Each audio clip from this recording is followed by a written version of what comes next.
Good evening, Trump's family. Welcome back to my channel. Have a good night, everyone, and God bless you. Alright, without further ado, let's get into the news. And during the 2020 pandemic and 2021 follow up to that, we saw many people lose their livelihoods. We saw many businesses closed. We saw many people fired from jobs. We're freezing to take the ouchie to Fauci special sauce, refusing to take any part of that. We've seen these people's livelihoods ruined. We saw a huge wealth transfer from the middle class to the elites. We saw all this take place in real time. While at the same time, we had all the sheep out there putting the mask on and shaming anybody who didn't and shaming anybody who did not take the secret sauce. They were all being shamed now. Now, of course, I'm sure you guys are not surprised by this news. But the Fauci has got richer during the pandemic. They got richer during COVID. How does that possible? Maybe it's because they had links to the NIH lab that was in Wuhan. Maybe because they had links with China. Maybe they had links with the corrupt governments who continue to do this. Maybe that's why, because all this money was funneling into these programs, that they were making sure they got their cut of all the funds that were being circulated. This article comes to us from the Post-Millennial. It says this Fauci wife got even richer during the pandemic. Interesting, right? I wish I would have got richer during the pandemic. That would be fantastic, right? I'm sure you guys probably wish the same thing, financially benefiting from these government corrupt programs. Dr. Anthony Fauci and his wife saw their net worth jumped from $7.5 million in 2019 to $12.6 million by the end of 2020. What, almost doubling what they were originally worth. The pandemic was a time of financial hardship for many across the US, as businesses were forced to shut their doors at the cost of living skyrocketed.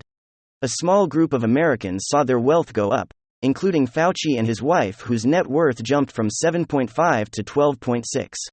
Keeping tabs on Say Wealth and financial watchdog, they open books, speaking with Fox News CEO Adam Andrzejewski explained that the National Institute of Allergy NIH director profited through the pandemic via his career-ending salary-spiking lucrative cash prizes awarded to nonprofit organizations around the world, and either ever large investment portfolio.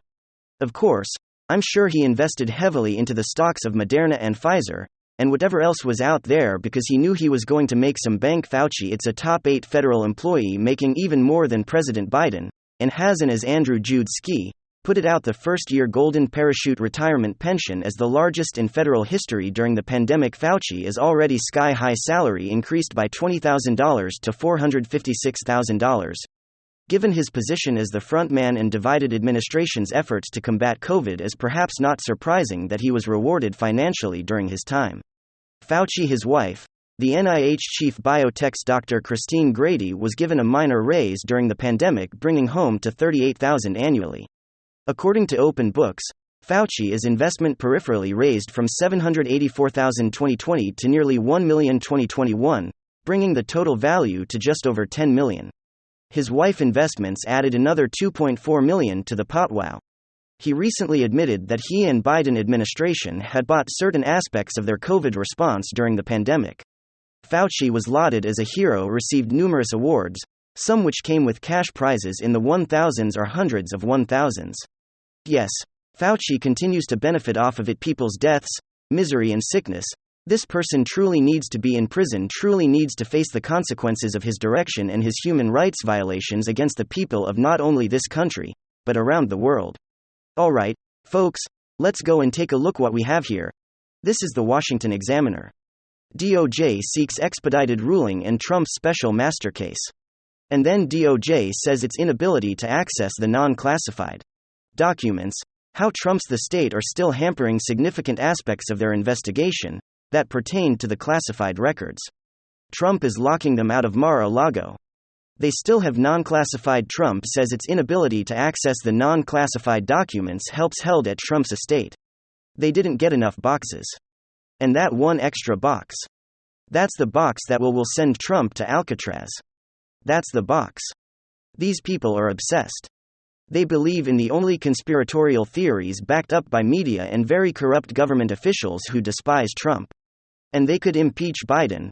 They will, beginning in February of 2023, they'll start the impeachment proceedings, but they can impeach him on the economy, complete mismanagement. You go after the oil and gas industry, right? and meet immediately after you tank and shut down economic activity, knowing very well when you start to open up the economy is going to sky, demand for fossil fuels will skyrocket, then you have pumped trillions, 10 trillion in fiscal monetary stimulus. And you say inflation is temporary, and then the economy shrinks and contracts in a recession, then you say we have to combat inflation. So you raise interest rates. And now we have corporate profits plummeting. The stock market crashing, a Lehman Brothers moment that was averted in the UK for the time being. Their bond market was going to completely collapse, taking all the retirement funds and retirement accounts with them, that trillions in retirement pensions. That was a huge catastrophe averted for the time being, but I mean, for the time being, like, what happens a month, 2 months, because before 1929, before 2008, you had days where it was okay. Crisis averted for the time being. We see the writings on the wall. I talked about a sort of Damocles hanging over us at all times in terms of the situation in Europe.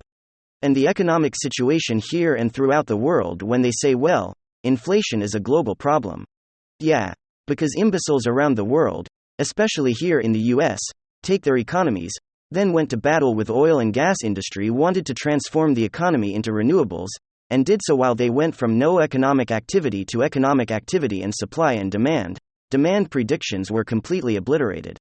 It was complete mismanagement.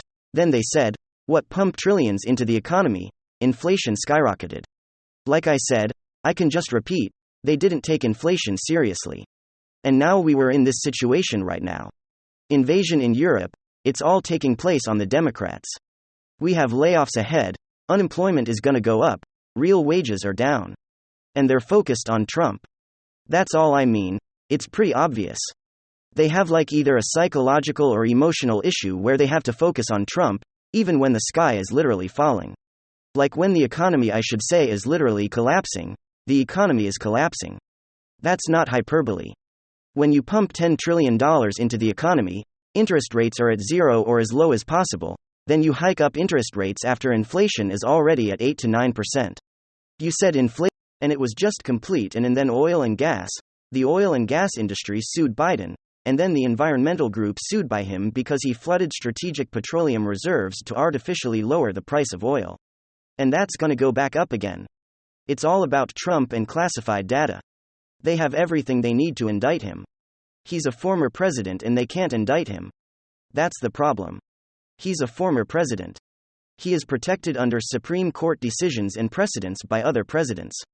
Okay, I told you that Clinton would lose to Trump.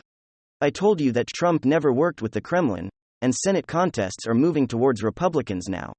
The House will definitely go Republican. But you're looking at a situation, it's very similar to before when President Obama took over for Bush. We had that market collapse. And we're having a market collapse before the midterms. And it's only going to get worse. It's not we have hedge funds that are about to go bankrupt.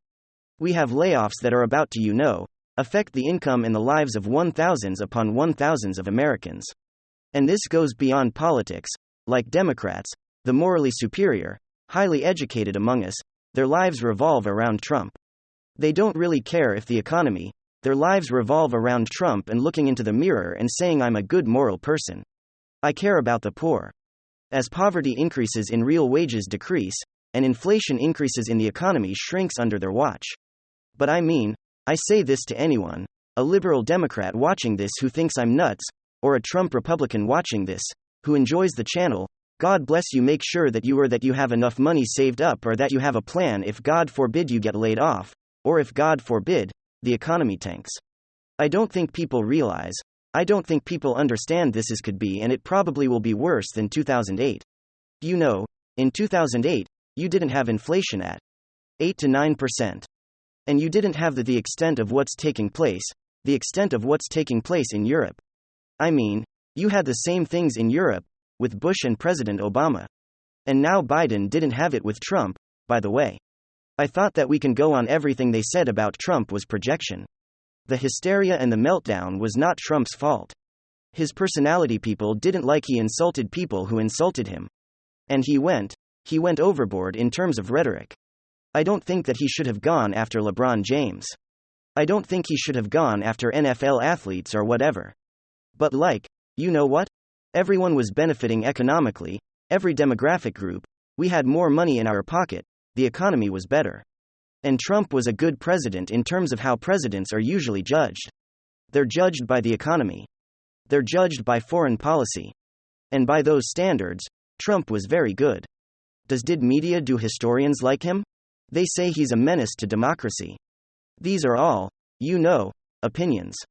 They are essentially viewpoints or opinions based upon liberal sensibilities. They're not really he's not a menace to democracy. Democracy has nothing to do with opinion polls, or what somebody accepts or doesn't accept. Nothing. The courts. He went through the courts. The courts struck him down 2 years ago. They're still trying to milk every ounce of political utility. And democracy needs a functioning economy, which we don't have now. And it's 100% the fault of mashed potato brains Joe who's saying hello to deceased people and shaking hands, and you know what the air he doesn't eat. You're talking about somebody who it's weakened, but you're talking about a person that any adversary or ally would look at and look at in disbelief because of the same reasons. Okay, check this out, folks. Reported a couple weeks ago that on September 13th, Mike Windows' phone was taken by the FBI agents. Check this out. The search warrant Mike Landau received. According to Mike Lindahl, the one the FBI showed him is under dispute. In a hearing before a Trump-appointed judge in a civil case against the FBI and the U.S. Department of Justice. Government lawyers said they wouldn't concede that the search warrant filed by Mike's legal team was true and correct. Okay, so he has published the search warrant part of it. This part is redacted that he was served. Mike's lawyers, which include Democrat, Joey is a legitimate winner. Democrat is one of Mike's lawyers. He wants a search warrant declared invalid, but the DOJ won't say that the search warrant filed by Mike's lawyers is true and correct. This is law and crime reporting when Dell's 20-page complaint filed in the U.S. District Court for the District of Minnesota seeks the return of the company-issued phone and other declaratory or equitable relief. The complaint also more relevantly asked for a judge to declare as invalid the search warrant federal agents used to seize the device. It further seeks to return of any data access from the device. Federal prosecutors on Friday twice reiterated that they were not conceding that MyPillow founder and of course Donald Trump's supporter, Michael Sandel, filed a true and correct copy of the purported search warrant served upon him for the seizure of his cell phone. So he has this search warrant that was given to him. He says this is a search warrant that I was given. And they're going, well, we're not going to say if that really was the search warrant or not. How freaking crazy is that? Did he just make it up? They're not conceding that that was a true, and that saying it isn't. They're not saying it is or just not conceding that it is. Do you see how freaking shady? And I want an enemy of the state? This alphabet agency is the fake Bureau of Intimidation. Alan Dershowitz continues to say that he's supporting Mike in this case, even though he doesn't agree with him politically. Quote, I'm going to continue to defend this as Alan Dershowitz. Quote, I'm going to continue to defend Michael Sandel and others regardless of their political views, but I'm going to especially focus on people who are having their constitutional rights violated by my political party, by my people who I voted for, by my people whose attitudes on the election I agree with. That's a special obligation that every citizen has to hold account those who are on your side. I pride myself on sticking to my principles. I paid a high price for defending Trump. I will probably pay a high price for defending Lindo. The FBI will not even concede that the search warrants that Mike Lindell got from them is true and correct. Thanks for joining us on today's episode of Open Source News. Don't forget to like, share, subscribe and turn on the notification bell so you don't miss a thing. Thank you very much. www